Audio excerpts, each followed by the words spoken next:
ladies and gentlemen, hello Africa. Welcome to yet another episode of the Business in Africa talk show. You know what I do here, right? I just bring in people, resource people and experts in different parts of Africa so we talk about business on the African continent. In today's episode, I'll be having someone all the way from South Africa, Johannesburg, and we are going to be talking about the African Continental Free Trade Area and how small businesses can really benefit, not only small businesses, how everybody can benefit from this free trade area that's based in Africa. So guys, I'm having someone from Johannesburg, South Africa, and I'm going to be introducing the guests. Don't just go anywhere. I'll be right back after the break.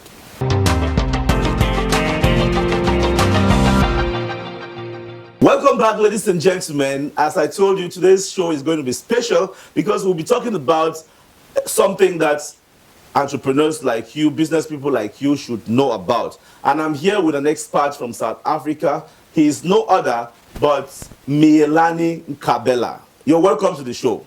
Thanks, and all the followers and the viewers for the Business in Africa show. And then thanks for the invitation. Wow, Miyelani, you are calling from, I'm with you now from South Africa, and you are the CEO founder of Antswisa, right? Please, can you just tell us, all about yourself and, what you do and your activities? Miyelani is normally a banker and a financial markets strategist and an economist. So I have moved along that to develop, and then I worked in one of the biggest South African bank. And then later I started my own consulting firm that has advisory, strategy, organizational development, fund management, like strategies and transaction advisory. So because of digital transformation as well, we have a unit which is focusing on technology, media, and telecommunication so that we can transition well to this digital age. And then the unit is called Brand-Centric Digital, which is a unit that is responsible for IT, telecommunications, and media-related activities. Wow. That was a big resume there, or you're doing a lot of activities from the banking sector to telecoms to media. So you've been to other African countries, right? Not just in South Africa. I only say I have traveled much in the African countries. Just that, I know little, but predominantly around SADC. Okay. So you know about the African Continental Free Trade Area, that's the AfCFTA, that just went into operation recently. I just want you, from your expertise and your background, to tell my audience what actually is the African Continental Free Trade Area.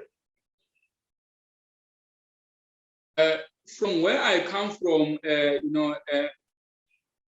business in Africa, when we start because the topic as well make us to start well with the discussion or the name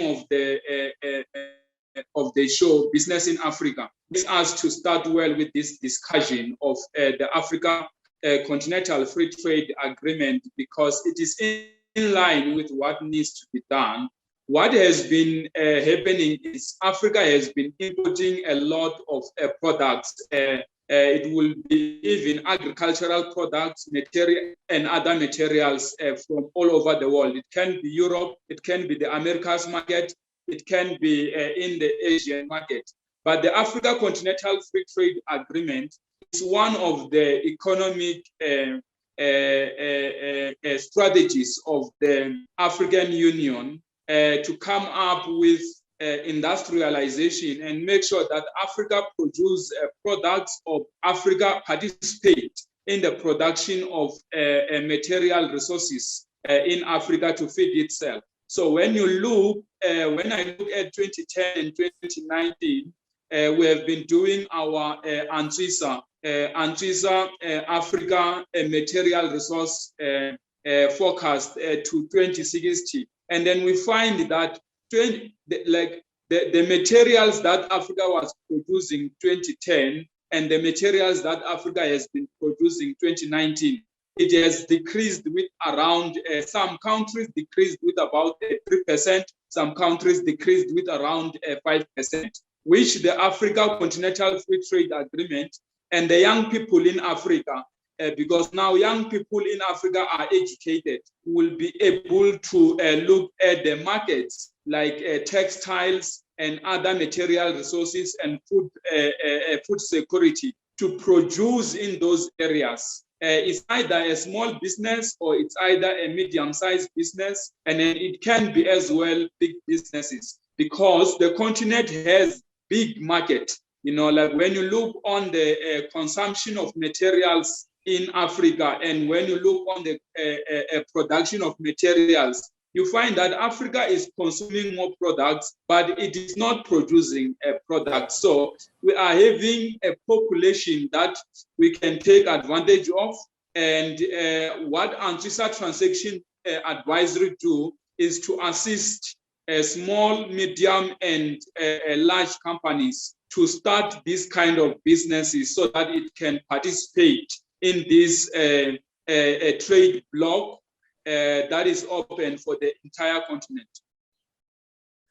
All right, so what can we say, Mr. Miyelani, what can we say are the top 5 things that we can say small businesses can benefit from the African Continental Free Trade Agreement? How can they actually take advantage of this? I think the main important thing in building each and every economy is food security. And at Antswisa or Antswisa Agribusiness, we look at the agribusiness in Africa, or the agriculture and agro-processing in Africa. Is not really a market that is difficult to penetrate. It is a market that all small businesses can easily penetrate that market from urban edge and then from rural communities. So like small businesses or just normal individuals that are staying in the rural areas or professionals can just plow and then produce agricultural products. And I feel that market is not really there is a big market that is untapped in that aspect, and there are no really barriers to entry. Mainly when you look at a lot of our people come from the rural communities, and there is enough land from that aspect. So that is one. And then the second aspect, it is the production of clothing. Africa has a lot of people. So you find that when you look on the African team from soccer, basketball, netball, rugby, and cricket, they are dressed with different amulets. So that is somewhere that the African football associations, rugby associations, basketball associations can look at and support the clothing and textile industry in Africa, and get a market to promote those brands. And that will really help, which is the second theme. And then the third theme, it will be energy. Energy infrastructure in Africa is, there is a huge backlog of energy. And then when you look on the infrastructure backlog, energy has a backlog of around 55%. And that is as well a market for small businesses and medium-sized businesses, because it's an area where there is no big business that can easily come and operate in all this market and not needs collaboration or measures and like measures or alliances with small companies. And I feel those three things can as well add a lot of value. The fourth theme, it will be media, technology, and telecommunications, specifically the media and motion pictures.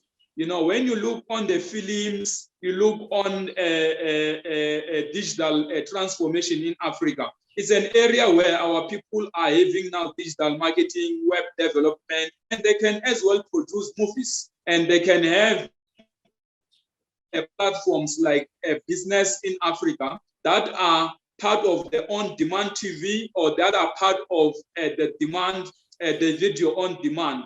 So when you look on these online channels, you look on television production, it is a market for Africa that they can look at. But since Africa has a huge market in terms of our education has done well for the past 30 years, and then we can say the services industry is the fifth thing that African professionals can attend to in terms of banking industry, tech, your bank technology, or like you look at tech and you look at envirotech, you look at aspects that we can utilize, but at the same time, the consulting businesses, because that market is the one that can assist in building each and every sector in Africa. All right, you just mentioned, the sectors where businesses can tap into and, make it in Africa. But another thing, or another point or perspective that I also wanted to find out from your high expertise point of view is, what do you think are the challenges of operating all these businesses in Africa from your own perspective? There is a challenge in building a business. Yeah. But when you want to have a child and then you go to the river, there's no way that you can get a child. And I think that is one of the mistakes that people, we have a big market, but we don't really use the processes that need to be taken in creating these businesses. Businesses that you see them failing, they fail at ideation and product development clarity. So if your ideation stage is not really worked well, which is the first stage, and then when you look at the second stage, which is the product development clarity, if you don't have a product that has clarity, and then you have uniqueness on your product quality, your product innovation, your product will be needed in the market. But when you look at the product like a business in Africa, you find that you have taken advantage of the on-demand TV space where people are not really supposed to go to Cameroon TV, or they don't have to go to Nigeria TV, but they can be in business in Africa platform where you have a lot of followers there, and then you can serve this on-demand TV in the very same platform. So that is part of your ideation, and that is part of your product development clarity, and you are able to serve the market, and you have a lot of followers. So people must start there. And then when we go to prototyping the business and looking at the market access, it then becomes easier, because when your product has a segment and target market, it then becomes easier to take and test or prototype in that prioritized segments. And that is where, that is the area where small businesses fail. And you find that people, they don't understand how to develop business, and they want to get into developing business. What African people need, Economic Forum report coming from how we have tech pioneer companies and have aggressive businesses in Africa that can be started as small businesses, because our market is very big and our market is still untapped. So we can as well take advantage of the population that we have and the retail industry that we have as an advantage in Africa. All right. Thank you so much. Thank you so much for that. Just one last question before we finish this section of the show. You are in South Africa. You understand the market in South Africa so much. I just wanted to find out, if I want to come to South Africa to invest right now, what would be the top 3 businesses that you, or the sectors that you advise me to invest in South Africa? I think what I can say, my position from 2015, it has been the first driver for investment in South Africa and in Africa. It has to be energy. Energy investment, which is predominantly renewable energy, is the main aspect for investment. And the second aspect is technology, media, and telecommunication. That becomes the second aspect for investment. And then the third aspect, when we get into that, it will be areas of banking, like banking and services industry, because you will need to expand the market differently. Like you find that there is a market for digital insurance, there is a market for digital banking, there is a market for extended unserved market with regard to banking, or we have a lot of population that is unbanked in Africa. And that is a market as well. So when you look on those three markets, I think primarily one can start there. When you look on other futures in terms of investment, then it will be healthcare and education. So you can't go wrong with those five pillars that I have indicated, which is energy under infrastructure, and then TMT under technology and technology, media, and telecommunication. And then you look at digital banking, and then you go to education and healthcare. Okay, Mr. Miyelani, as you know, your company Antswisa Transaction and Advisory based in Johannesburg, South Africa. Do you guys help investors come to South Africa to invest? If yes, how do you do that? We normally get leads from businesses that would like to invest in Africa, but like what you normally have to do is to look on the product that they want to implement in Africa or in South Africa, and then we study their product first. And then we look at how it can be well implemented in our market, because markets are different. And when you have to come up with any product, you need to look on the product development and its clarity, or services development and its clarity. Then you look at the suitability of the market and the recursion or the segment where you can launch that market. So we analyze that. After benchmarking, that would then present a report to our customers. Then after presenting a report, we will look at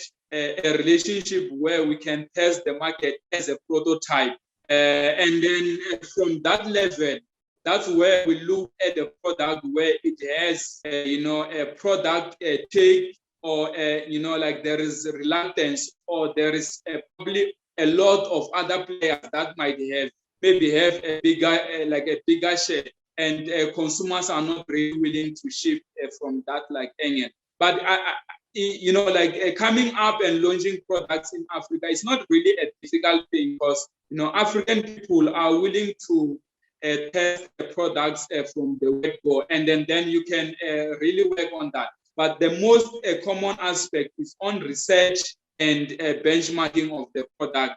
That really gives it a very good price, because you are able to locate the product at the area where the consumers are situated. Wow, thank you so much, Mr. Miyelani. Everything is going on well right here, as you guys see. He is all the way from South Africa, the CEO, the founder of Antswisa Transaction Advisory based in Johannesburg. Mr. Miyelani, we've come to the end of the first section of the show, and we're going to go into the second section, which is Discover Africa. So guys, stay connected. Don't go anywhere. We'll be right back after the break.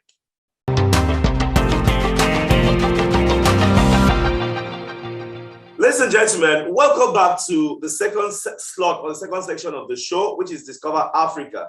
So we're just going to be finding out how much of Africa does our guest know, right? He's not right here with me in the studio, but I will be asking the questions, and he will give me the answer. Are you ready, Mr. Miyelani? Yes, I'm ready. You're ready, right? Take your answers, your questions. All right. So we're going to find out if you know your continent, Africa. I'll be asking 10 questions, and I just want you to give me the answers, okay? Question number 1 reads, which of the following deserts is the largest hot desert and the 3rd largest desert in the world after Antarctica and Arctic? A, we have Sahara Desert. B, Kalahari Desert. C, Karoo Desert. And D, Namib Desert. Kalahari Desert. And ladies and gentlemen, that was a wrong answer. The correct answer is the Sahara Desert. Now let's go to question number 2.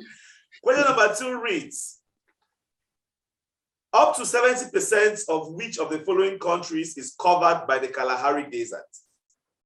A, South Africa. B, Botswana. C, Uganda. And D, Nigeria. Uganda. You say Uganda. Kalahari, yes, Kalahari I said Desert. Uganda. And the answer was wrong again. Uganda. No, it's Botswana, B. The correct answer is Botswana. You had it wrong. 2 wrong answers. Oh. 2 wrong answers. Question number 3 reads, which of the following separates Africa from Europe? A, Suez Canal. B, Mediterranean Sea. C, Isthmus of Suez. And D, Sinai Peninsula. I didn't get the answer. Well, can you come Which of the following separates Africa from Europe? A, Suez Canal. B, Mediterranean Sea. C, Isthmus of Suez. D, Sinai Peninsula. Mediterranean. And that was a correct answer, the Mediterranean Sea. Question number 4 reads, along with lions, elephants, and giraffes, Africa is also home to penguins. True or false?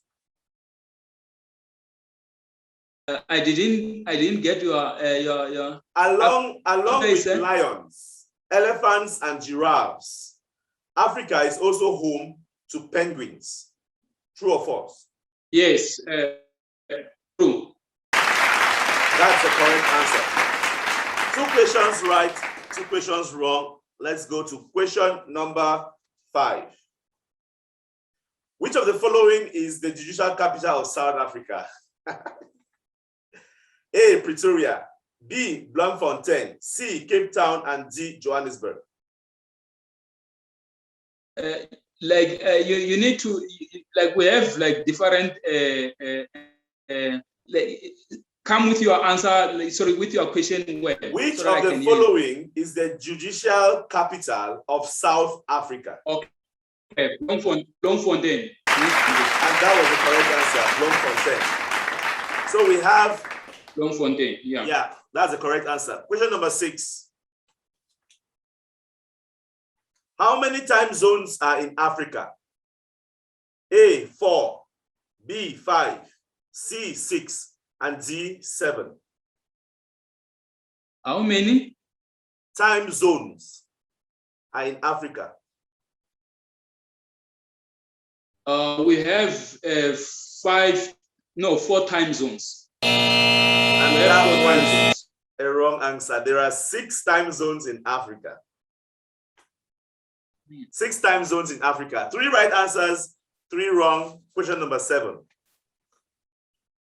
Africa is a continent which is made up of many different countries. How many countries make up the continent of Africa? 54. The answer is 55. Remember, South Sudan just joined.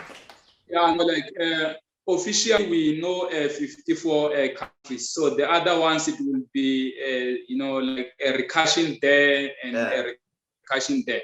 But in an officially, we regard 54 countries, or like countries. I will say in our reports as well. 4 right answers. I think that because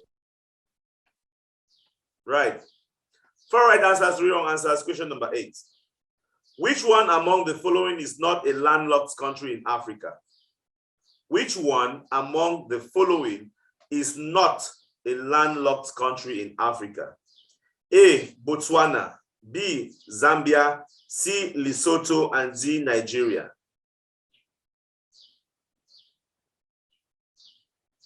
Not a landlocked country. Hello? Not a landlocked country. A, Botswana, B, Zambia, C, Lesotho, D, Nigeria. I can probably go for Nigeria. And that was a correct answer.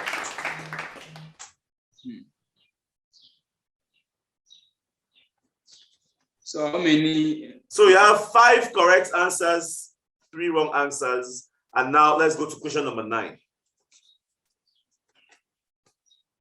Which of the following is the capital of the newly formed South Sudan? Which of the following is the capital of a newly formed country, South Sudan? A, Juba, B, Boma, C, Nimule, and D, Rumbek. Yes. Sorry? Yeah, you can come on. Which of the following is the capital of the newly formed country, South Sudan? A, Juba. Okay. B, Boma. C, Nimule, and D, Rumbek. 1. That's A. I think I heard like 1. Like I didn't get well when you pronounce it though. All right, let me I take think it that again. is related. Let me take it again. Question number 9.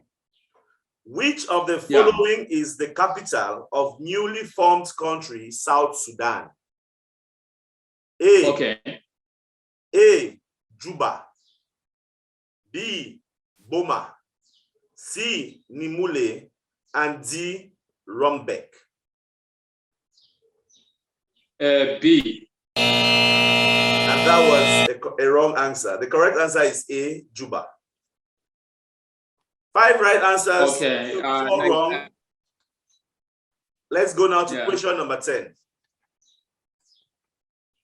Which of the following rivers in Africa crosses the equator twice? A, Zambezi River. B, Orange River. C, Nile River. And D, Congo River.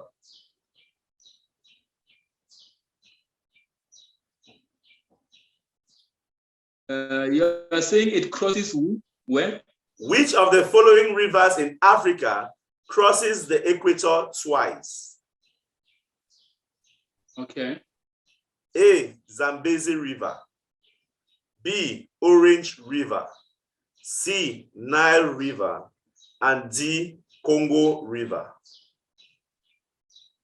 Orange River. Sorry? I said orange. And that was a wrong answer. Fortunately, you had 5 correct answers and 5 wrong answers. So you passed. Okay, it's fine. It's fine. We are fine. So guys, if you have been following us, you've been watching, I don't know if you tried the answers yourself. Be candid, be open with us, okay? Tell us what was your score. Drop it in the comment section below. So we've come to the end of the second section. The idea of this slot is simply just to make people know about the continent Africa, okay? And I'll advise that you also try to, learn about Africa. Don't just do only business.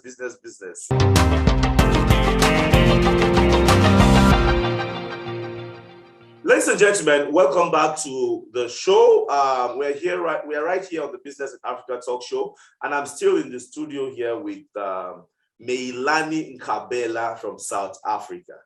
Miyelani, this show is also to encourage young Africans to motivate them to get started and be successful in so many different areas. So what have you got to tell my public, my audience? What have you got? Something, just tell them something inspirational. Yeah, like I think the name of like our company, if I start there, it's a motivation as well, speaking as like a continuous improvement. So asking people to improve. So Antswisa means improving. I think what it takes to start and then what it takes to develop businesses is not easy. And then it needs a lot of resilience, it needs a lot of qualities, but I would say because now we have a lot of things like amongst us, I will advise that African people, African youth, educated and uneducated, we can just look at starting businesses mainly around the agricultural sector, because food security is the most important thing that a family needs, and that a village needs, and what a municipality or a province needs. If we can, as Africa, can do well in food security, it like our health will be good, because a lot of disease we have seen with COVID-19, they come like when you have good nutrients, like you always have a better immune system.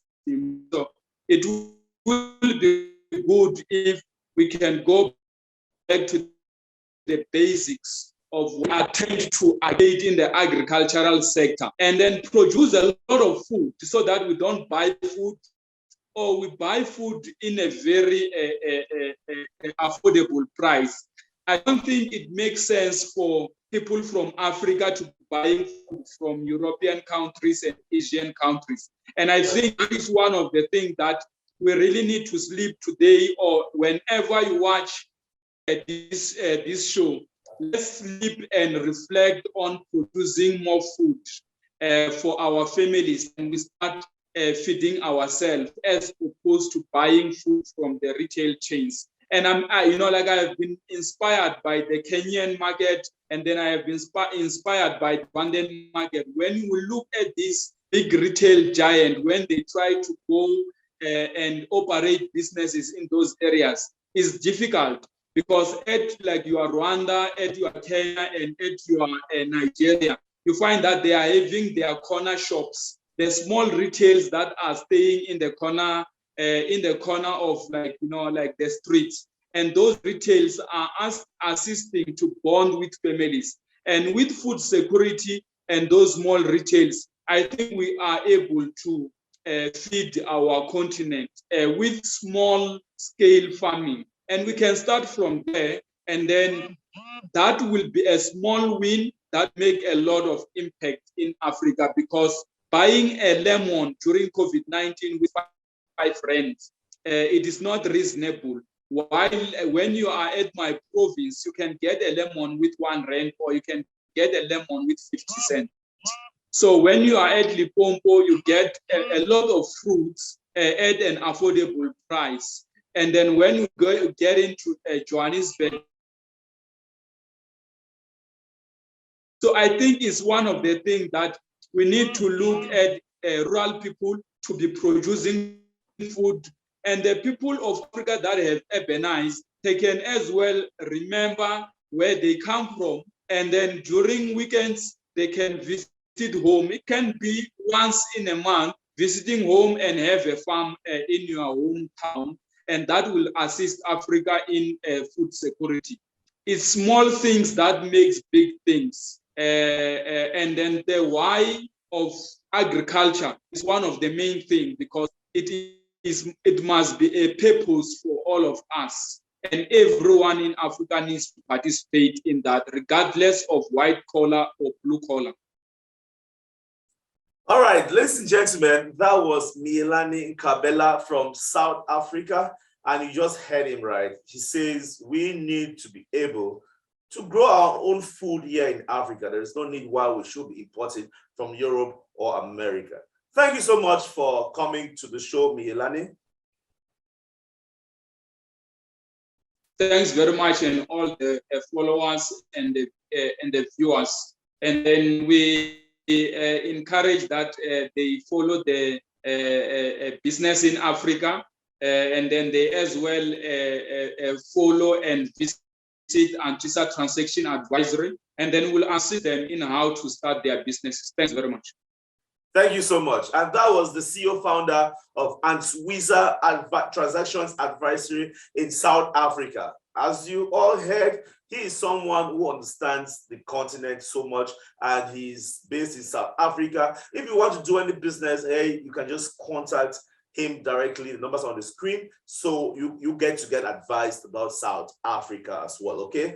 So ladies and gentlemen, we've come to the end of the show, and I hope you guys keep subscribing, you keep showing me love, keep liking my videos, and what else do I say? Drop it in the comment section below so that I know you were there. Thank you so much for watching, and I'll see you in my next video. Bye-bye.